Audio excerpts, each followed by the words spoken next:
एक इच्छाधारी मेंढक एक गांव के अंदर घुसकर लोगों की जान के पीछे पड़ गया था। वह मेंढक लोगों के ऊपर छलांग मारकर उन्हें कुचल देता था। कुछ ही इंसान थे जो उसके हमले से बच पाते थे। जैसे ही रायमैन को मेंढक के इस आतंक के बारे में पता चला, रायमैन ने वहां से उड़ान भरी और उस गांव की ओर निकल गया। गांव में पहुंचकर रायमैन नीचे उतरने लगा। वह इच्छाधारी मेंढक किसी को ढूंढते हुए गांव में ही घूम रहा था। तभी उसके सामने रायमैन आ गया।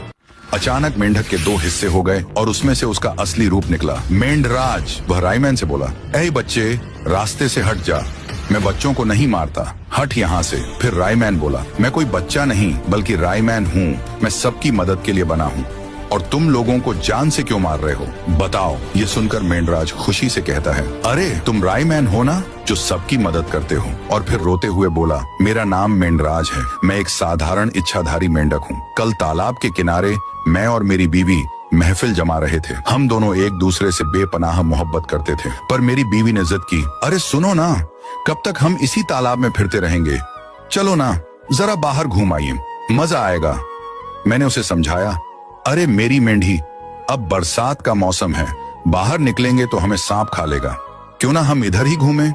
पर मेरी जिद्दी बीवी मानी नहीं और जिद करने लगी, चलो ना, मेरे प्यार के लिए इतना भी नहीं कर सकते। मैं क्या कर पाता, बाहर घूमने के लिए हाँ कह दिया। वह बहुत खुश थी। फिर हम जादू से छोटे मेंढक बन गए ताकि कोई इंसान हमें पहचान ना सके। फिर हम दोनों टर टर करते हुए बाहर घूमने के लिए निकल पड़े। हम दोनों एक रास्ता पार कर रहे थे और वहां से एक पीली जीप भी आ रही थी। उस जीप वाले ने जानबूझकर मेरी बीवी के ऊपर से जीप दौड़ा दी। मेरी बीवी बहुत दूर जाकर गिरी और आखिरकार वहीं पर उसने अपना दम तोड़ दिया। मैं उससे बहुत प्यार करता था, मुझे बस उस पीली जीप वाले की जान चाहिए।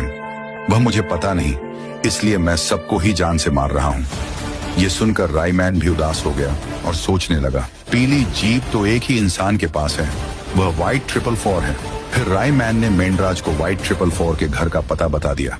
उसके बाद क्या था, मेंढराज मेंढक बनकर व्हाइट 444 के घर आ गया, जहाँ वही पीली जीप खड़ी थी। मेंढराज सीधे अंदर घुस जाता है और बेडरूम में आकर देखता है कि व्हाइट 444 सोया हुआ था। तभी व्हाइट 444 मेंढक की टर टर की आवाज से उठता है। फिर उसके बाद मेंढराज व्हाइट 444 के बदन पर छलांग मारता है और उस पर जोर जोर से कूदते हुए उसके चीथड़े उड़ा देता है। मेंढराज और उसकी बीवी के लिए एक लाइक तो बनता है।